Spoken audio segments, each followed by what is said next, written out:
আচ্ছা, একটা কথা বলুন। আপনি কি সাস্টেন 30 খাওয়ার আগে এই একটা কাজ করেন? যদি না করেন তাহলে ওষুধটা খেয়েও কোনো কাজ হবে না। আজকের ভিডিওতে আমি বলবো কোন ভুলটা বেশিরভাগ মানুষ করে ফেলে আর কিভাবে এই ওষুধ থেকে সঠিক ফল পাওয়া যায়। ভিডিও শেষ পর্যন্ত থাকুন কারণ সবচেয়ে গুরুত্বপূর্ণ তথ্যটা একদম শেষে দেব। আজকের ভিডিও থেকে আপনি যা যা জানতে পারবেন, সাস্টেন 30 mg আসলে কী এবং এটা কোন সমস্যায় কাজে লাগে, মানুষ এই ওষুধ খাওয়ার সময় কোন ভুলগুলো করে, এই ওষুধ কখন কিভাবে খেলে সবচেয়ে বেশি কাজ করে আর কোন কোন মানুষের এই ওষুধ এড়িয়ে চলা উচিত। তাহলে শুরু করা যাক। আগেই বলে নিই আজকের ভিডিওটি একটু লং হবে। লং হওয়ার কারণ ভিডিওতে এমন কিছু বিষয় নিয়ে আলোচনা করা হয়েছে যা অনেকেই জানে না এবং অনেকে এমন ভুল করে যার কারণে পর্যাপ্ত উপকার পায় না। সব বিষয় একদম ক্লিয়ার করে বলা হয়েছে আজকের এই ভিডিওতে। চলুন তাহলে শুরু করা যাক। সাস্টেন 30 কী এবং কোন সমস্যায় কাজে লাগে।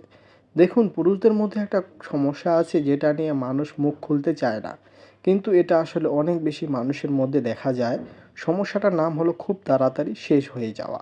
মানে দাম্পত্য জীবনে যখন সময়টা খুবই কম হয়ে যায়, যেটা নিজে এবং সঙ্গী দুজনের জন্য অসন্তুষ্টির কারণ হয়। ডাক্তারি ভাষায় এটাকে প্রিম্যাচিউর ইজাকুলেশন বলে, কিন্তু সহজ করে বলে নিয়ন্ত্রণ রাখার সুযোগ পাওয়ার আগেই সব শেষ হয়ে যাওয়া। এই সমস্যাটা কিন্তু কোনো দুর্বলতার চিহ্ন না, এটা একটা শারীরিক অবস্থা যেখানে মস্তিষ্কের কিছু রাসায়নিক বার্তা একটু অন্যভাবে কাজ করে।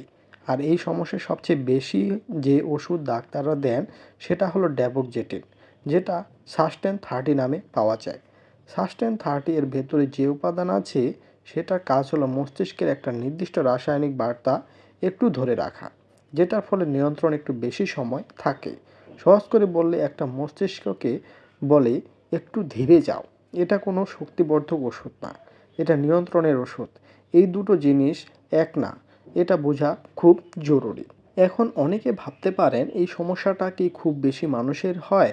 হ্যাঁ, গবেষণায় বলে প্রতি 3 জন প্রাপ্তবয়স্ক পুরুষের মধ্যে একজনের এই সমস্যা কোনো না কোনো সময় হয়। তাই এটা নিয়ে লজ্জা পাওয়ার কিছুই নেই। সমস্যা আছে মানেই সমাধানও আছে। আর এই ট্যাবলেটটি প্রস্তুত ও বাজারজাতকারক কোম্পানি হলো স্কয়ার ফার্মাসিউটিক্যালস পিএলসি। আর প্রতি পিস ট্যাবলেটের দাম 30 টাকা করে। এখন জানুন মানুষ যে ভুলগুলো করে। এখন আসি সবচেয়ে গুরুত্বপূর্ণ অংশে। সাস্টেন 30 mg নিয়ে মানুষ সবচেয়ে বেশি যে ভুলগুলো করে সেটা জানলে অনেকেই চমকে যাবেন। প্রথম ভুলটা হলো সময় মতো না খাওয়া। অনেকেই মনে করেন যে ওষুধটা যে কোনো সময় খেলেই হবে, কিন্তু না। সাস্টেন 30 খেতে হয় সম্পর্ক সময়ের 1 থেকে 3 ঘন্টা আগে। এটা না মানলে ওষুধ শরীরে ঠিকমতো কাজ করার সময় পায় না। ধরুন কেউ খেলেন মাত্র 15 মিনিট আগে, তারপর বলছেন কাজ হলো না। আসলে কাজ হয়নি কারণ সময়টা ঠিক ছিল না। দ্বিতীয় ভুল, প্রতিদিন খাওয়া। এই ওষুধ কিন্তু প্রতিদিনের ওষুধ না, এটা দরকার হলে খাওয়ার ওষুধ, যাকে বলে অন ডিমান্ড। প্রতিদিন খেলে পার্শ্ব প্রতিক্রিয়া ঝুঁকি বাড়ে। তৃতীয় ভুল, অ্যালকোহলের সাথে খাওয়া। এটা একটা মনে রাখবেন, সাস্টেন 30 খাওয়ার সময় মদ বা অ্যালকোহল জাতীয় কিছু খাওয়া একদম উচিত না। এতে মাথা ঘোরা, বমি ভাব এই সমস্যা হতে পারে। চতুর্থ ভুল, ডোজ নিজে বাড়িয়ে নেওয়া।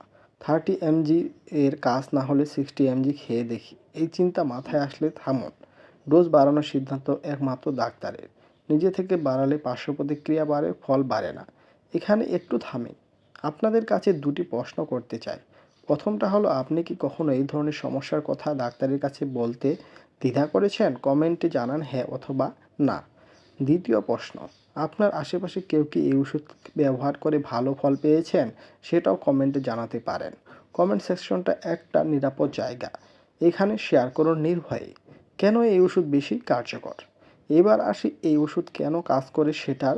সাস্টেন 30 এর ভেতরে থাকে ড্যাপোকজেটিন, সেটা মস্তিষ্ককে একটা কেমিক্যাল যার নাম সেরোটোনিন, সেটার মাত্রা ঠিক রাখতে সাহায্য করে। সেরোটোনিন কমে গেলে নিয়ন্ত্রণ কমে যায়, আর এই ওষুধ সেটাকে ধরে রাখে। একটা সহজ উদাহরণ দিই, ধরুন আপনার গাড়িতে ব্রেক একটু দুর্বল হয়ে গেছে, একটু স্পর্শ করলে গাড়ি থেমে যাচ্ছে। এই ওষুধ সেই ব্রেককে একটু শান্ত করে দেয়, মানে থামার আগে একটু বেশি সময় পাওয়া যায়। এই ওষুধ দ্রুত শরীরে কাজ শুরু করে এবং কয়েক ঘন্টার মধ্যে শরীর থেকে বেরিয়ে যায়। তাই প্রতিদিন জমে থাকার ভয় নেই। তবে মনে রাখবেন, এই ওষুধ একমাত্র সমাধান না। সঠিক জীবনযাপন, কম দুশ্চিন্তা আর দরকার হলে একজন ডাক্তারের পরামর্শ, এগুলো একসাথে কাজ করলে সেরা ফল পাওয়া যায়। এখন জানুন গুরুত্বপূর্ণ সতর্কতা। এবার কিছু সতর্কতার কথা বলি, যেটা না বললেই নয়। যাদের হার্টের সমস্যা আছে বা যারা হার্টের ওষুধ খাচ্ছেন, তাদের এই ওষুধ ডাক্তারের পরামর্শ ছাড়া একদম খাওয়া উচিত নয়। যাদের লিভারের সমস্যা আছে তাদেরও সতর্ক থাকতে হবে। কিছু সাধারণ পার্শ্ব প্রতিক্রিয়া আছে, যেমন মাথা ঘোরা, হালকা বমি ভাব, মাথা ব্যথা। এগুলো সাধারণত কিছুক্ষণ পরে চলে যায়। কিন্তু যদি অনেক বেশি অস্বস্তি লাগে এবং শরীরে অন্য কোনো সমস্যা দেখা দেয়, তাহলে সাথে সাথে ডাক্তারের সাথে যোগাযোগ করুন। সবচেয়ে বড় কথা, এই ওষুধ নিজে নিজে কিনে খাওয়ার আগে একবার অন্তত একজন ডাক্তারের পরামর্শ নিন। কারণ প্রত্যেকের শরীর আলাদা, আর ডাক্তার বুঝবেন কোন ডোজটা আপনার জন্য ঠিক। মনে আছে শুরুতে বলেছিলাম একটা কাজ না করলে ওষুধ কাজ করবে না? সেই উত্তর এখন দিচ্ছি। সেই কাজটা হলো সঠিক সময়ে খাওয়া। সম্পর্কের 1 থেকে 3 ঘন্টা আগে না খেলে এই ওষুধ পুরো কার্যকর হয় না। এটাই সবচেয়ে বড় ভুল যেটা মানুষ করে। আর এই একটা জিনিস মাথায় রাখলে অনেকেই অভিযোগ কমে যাবে যে ওষুধ কাজ করেনি। যদি ভিডিওটি আপনার কাজে লেগে থাকে তাহলে এখনই একটা লাইক দিন। এটা আমাকে অনেক সাহায্য করে ভিডিও বানাতে।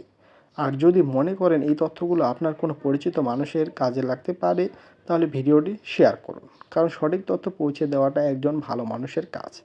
চ্যানেলটা এখনই সাবস্ক্রাইব না করে থাকলে এখনই করুন, কারণ প্রতি সপ্তাহে বা প্রতিদিন আমরা এরকম স্বাস্থ্য সচেতনতামূলক ভিডিও আপনাদের সাথে শেয়ার করি।